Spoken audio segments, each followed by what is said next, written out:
The Brahmajāla Sutta. The net of views and the path beyond them. Friends in the Dhamma, Brahmajāla means the supreme net, a net so vast that it captures all speculative views about existence. The Buddha does not merely refute doctrines, he reveals how views arise, why beings cling to them, and how liberation lies beyond all speculative identity. The discourse serves two functions. It establishes the complete foundation of moral discipline, sīla. It reveals the origin of 62 wrong views rooted in ignorance and craving. Thus, the sutta protects the practitioner from both moral corruption and philosophical entanglement. Today, we contemplate a profound discourse of the Blessed One, Gautama Buddha, a teaching that reveals not merely doctrines, but the very origin of views. The Buddha compared speculative views to beings caught in a vast net. Some cling to eternity, some cling to annihilation, some cling to subtle identity, but the Noble One understands how the net is woven and therefore is not trapped. This teaching is not for debate, it is for liberation. To the wise, come and see. Part 1. Why virtue comes first. Before discussing philosophy, the Buddha establishes a foundation, purification of conduct. Why? Because a disturbed life produces a disturbed mind. A disturbed mind cannot see truth. Thus, the training begins with restraint. One refrains from harming life. One refrains from taking what is not given.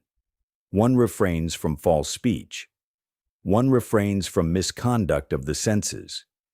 This is not morality imposed from outside. It is freedom from agitation. When conduct is purified, remorse fades, gladness arises, the mind becomes steady. From steadiness, clear seeing becomes possible. Thus, the path does not begin with metaphysics. It begins with harmlessness. Pause and consider. When conduct is pure, the heart becomes light. This is the beginning of freedom. Part 2. The origin of views. The Buddha then reveals something astonishing. He does not simply say certain views are wrong. He explains how they arise. Beings experience refined states of mind. They remember them. They interpret them. They cling to them as identity. From experience plus ignorance leads to doctrine.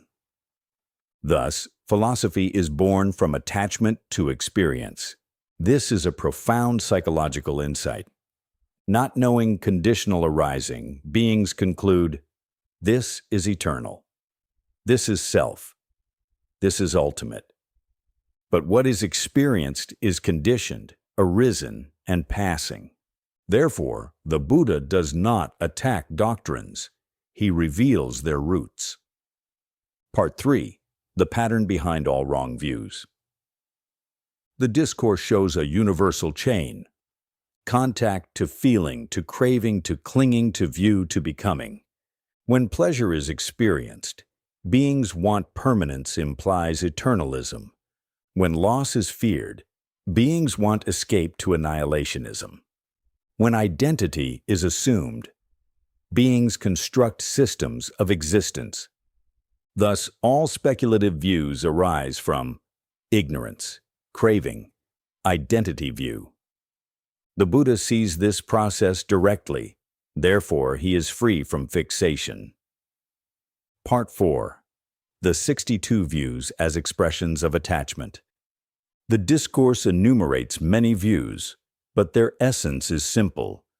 Clinging to past experience, clinging to future existence, clinging to identity, clinging to perception. They are variations of one tendency, the need to define I am. But the Noble One observes phenomena without ownership. He sees arising. He sees passing. He does not construct identity. Thus, freedom is not a better belief. Freedom is the ending of clinging. The 62 views, grouped by psychological origin. Instead of listing them mechanically, here is their experiential root structure. 1. Views born from attachment to past experience. Arise when meditators recall refined states or perceived past lives. Psychology. Memory plus identity leads to eternal conclusions. Examples. Self is eternal. World is eternal. Consciousness persists unchanged. Root tendency. Desire for permanence. 2. Views born from speculation about future existence. Arise from fear of non-being or hope for continued identity. Psychology. Fear plus projection leads to metaphysical belief. Examples. Self is annihilated at death. Self survives in subtle form. Existence is finite or infinite. Root tendency. Fear of loss. 3. Views. Born from misinterpretation of meditative states. Arise when refined perception is mistaken for ultimate reality. Psychology. Pleasure of concentration plus ignorance. Examples. Ultimate self is pure consciousness. Experience of unity is final truth. Root tendency. Attachment to subtle pleasure. 4. Views born from conceptual proliferation. Arise from intellectual construction without direct knowledge. Psychology. Thinking plus identity leads to doctrine. Examples. Speculative cosmologies, metaphysical assertions of self. Root tendency. Need for certainty. Core insight. All 62 views are variations of I am something. When I am is seen as conditioned, the net collapses. Part 5. The path beyond speculation. How does one escape the net? Not by argument, not by adopting a doctrine, but by training. Virtue stabilizes life. Sense restraint stabilizes perception. Mindfulness observes processes. Concentration refines clarity. Wisdom sees conditionality. Clinging ceases. When clinging ceases, views lose their foundation. This is liberation from the net. Part 6. Experiential insight. Friends, notice this in your own experience. A perception arises. A feeling follows. A reaction forms. Identity appears. If this is seen clearly, attachment weakens. When nothing is appropriated as self, no view binds the mind. This is the direct teaching of the noble ones. Visible here and now, inviting inspection, leading onward, to be known individually by the wise. Guided reflection for listeners. You may take this as a contemplative closing. Sit comfortably. Allow the body to be at ease. Let breathing be natural. Notice contact. A sound arises. A sensation appears. Observe feeling, pleasant, unpleasant, neutral. See how the mind moves, wanting, resisting, ignoring. Now observe carefully. Before thought, there is experience. Before identity, there is process.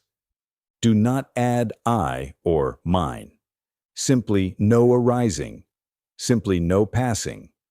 Notice, what is impermanent cannot be self. What is conditioned cannot be secure. What is observed cannot be owner. Rest in knowing. When nothing is grasped, peace is present.